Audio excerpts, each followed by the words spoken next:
আজকে একটা গল্প শোনাই, কথাগুলো মন দিয়া শুনবেন। একটা মধ্যবিত্ত পরিবারের ছেলে, সে মোটামুটি সবার সাথেই খারাপ ব্যবহার করে চলতো। সে রাত 1টা 12টায় বাসায় ফিরতো। এই কারণে তার বাবা তাকে অনেক বকাঝকা করতো।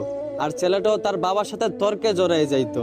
ছেলেটা যখন বন্ধুদের সাথে বাইরে আড্ডা দিত, তখন তার একটা বন্ধুর সাথে সে অনেক খারাপ ব্যবহার করত।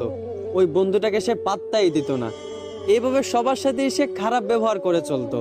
একদিন সে ডাক্তারের কাছে যাওয়ার পর তার ক্যান্সার রোগ ধরা পড়ে। ডাক্তার তখন তাকে বলে, আপনি আর বেশি দিন বাঁচবেন না, মাত্র কয়েকদিন বাঁচবেন।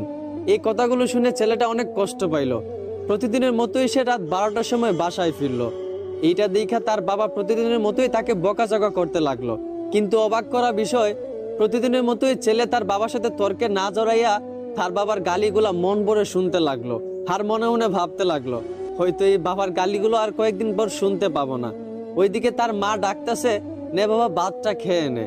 অন্যদিন হলে সে তার মায়ের হাতে ভাতটা এত সহজে খাইতো না। কিন্তু আজ অবাক করা বিষয়, তার মায়ের হাত থেকে প্লেটটা এনে প্রাণ ভরে ভাতটা খেয়ে নিল। আর মনে মনে ভাবলো, এই বুঝি মায়ের হাতে শেষ খাওয়া। এইগুলা দেখে তার মা বাবা অনেক অবাক হয়ে গেল।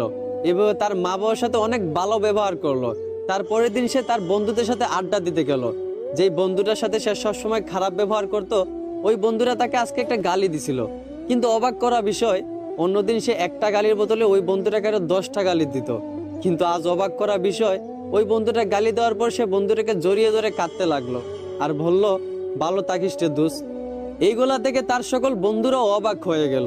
যেই বন্ধুটা কখনো খারাপ ব্যবহার না করে থাকতে পারতো না, সেই বন্ধুটা সবার সাথে হাসি মুখে ভালো ব্যবহার করতেছে। সবাই অনেকটা অবাক হয়ে গেল। ছেলেটা আগের চেয়ে অনেক পরিবর্তন হয়েছে, আগের চেয়ে অনেক ভালো হয়ে গেছে, এখন সবার সাথেই ভালো ব্যবহার করে। এইভাবে মাসখানিক যাওয়ার পর ছেলেটা আবার ডাক্তারের কাছে যায়। ডাক্তারের কাছে যাওয়ার পর ডাক্তারকে জিজ্ঞেস করে, আপনি বলছিলেন আমি হয়তো কয়েকদিন বাঁচবো, কিন্তু প্রায় 1 মাস কেটে গেল। আপনি কি কোনো গ্যারান্টি দিতে পারবেন যে আমি আর কতদিন বাঁচবো? এইটা শুনে ডাক্তার ছেলেটাকে বলতে লাগলো, দেখেন একটা কথা শুনেন, আমি ওই দিন যে আপনাকে বলছিলাম আপনি মাত্র কয়েকদিন বাঁচবেন, এই কথাটা আপনাকে আমি মিথ্যা বলছিলাম। আর মিথ্যা বলার কারণ আপনাকে পরিবর্তন করা। আপনি আগে সবার সাথেই খারাপ ব্যবহার করতেন।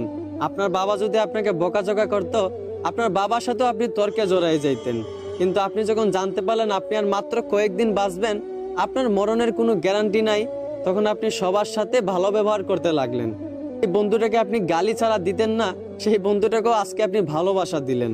আসলে এইখান থেকে আমরা একটাই শিক্ষা পাই, যে প্রত্যেকটা মানুষ যদি তার মরণের কথা স্মরণ করত, যে হয়তো বা আজও তো মারা যেতে পারি, কালও তো মারা যেতে পারি,